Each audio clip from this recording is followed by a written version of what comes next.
Malipon kay. Halinan ko guys, ayan ko bike. Lunes man karon manira jud ko pero naman si ante. Oh, ikatulo na ni niyang palit og bike diri sa ako. Suki na gid mi ni ante pero may ingon siya mo balik pag daw siya.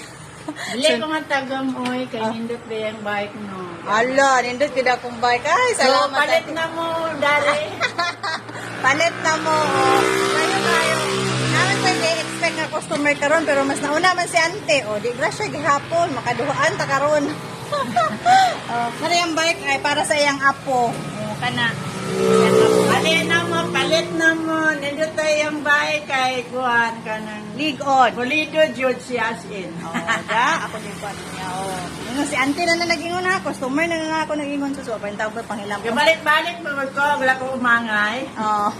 Mangay kani si ante, ko ani siya masilan ba pero ingon siya nga ligon daw akong bike, ang mga sikanan ligon kumpara dadto sa mga kanang basta din natin kuan basta kumpara dito sa mga lata. Lata. Service man ninakon pagkilot. Service daw niya. Kapalit ni si ante katong kuan itong pambabayo itong ladies bike og antod karon na apat jud. Dayon palit siya sa iyang apo isa, nagdugang na po siya gisa. Oh, good. Oh. Salamat kay ante ha, balik-balik dare. Oh. Kanang nagpalit sa bike iya na itong ipaklay. Para magud na sa iyang apo mubo niya basin mapakang iyang tiil bagay kani si ante grabe kataas nga bae.